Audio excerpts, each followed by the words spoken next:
Happy morning, students. This is Kajal Singh from Buddha World School. Today we will talk about convergent thinking and divergent thinking. What is convergent thinking? First of all, let us know about that. Convergent thinking means thinking only about the fact of the answers of any questions or any problems. But what is divergent thinking? Divergent thinking means you have to think divergently. You have to think in the various ways to find out different possible answers for the same questions or for the same problems, right? In convergent thinking, you have to do only linear worksheets, skill and drill right answers only, right? You will focus on answers only. But in divergent thinking, you have to do collaborative projects and constructive. You have to construct many answers for the same question. This is based on creativity and brainstorming.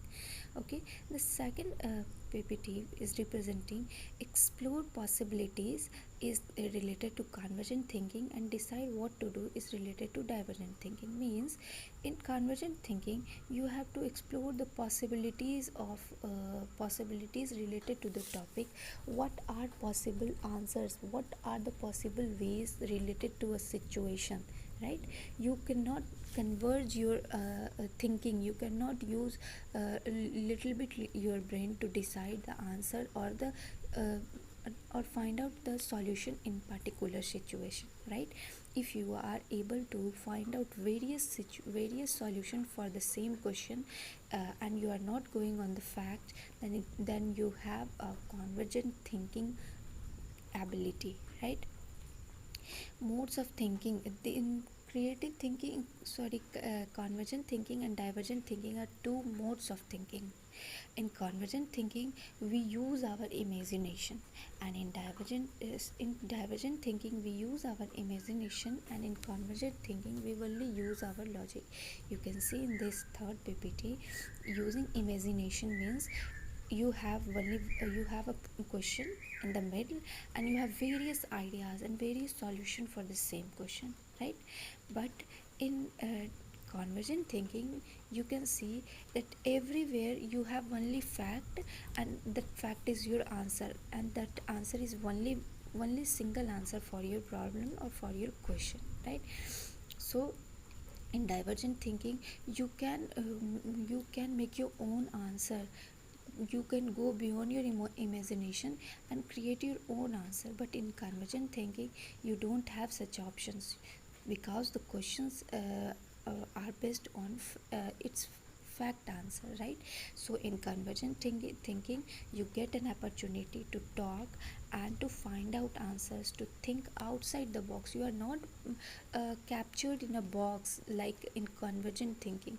You are already captured in a box in convergent thinking, and you only have to find out this answer. You have to find out the answer, but you are captured in a box of fact, right? And that fact is the only answer of your question. But in divergent thinking you are not captured in a closed box. You are open to think and find out various answers of the same questions.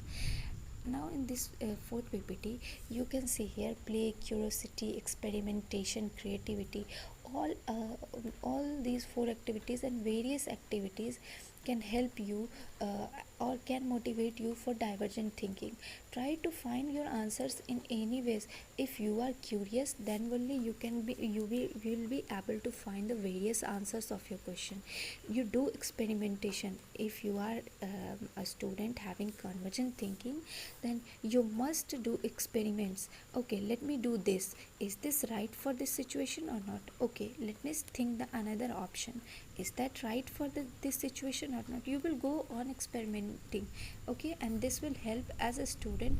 This will be helpful for your future also, because uh, you have to achieve your goals, and I hope you will achieve.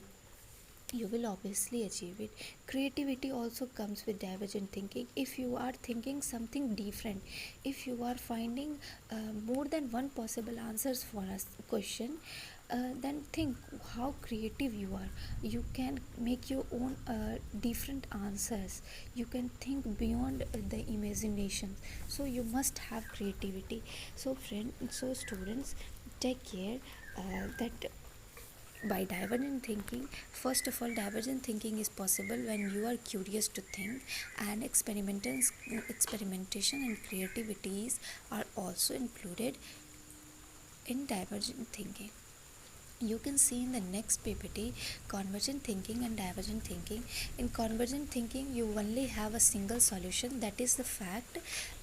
As for example, I'm explaining you, if someone is asking you who is the Prime Minister of India, right, then you cannot use your imagination. आप यहाँ पे अपनी imagination use करके क्या करोगे?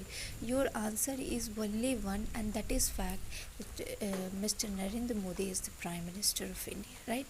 So this is only the answer of your question, and such question is convergent thinking, based on convergent thinking.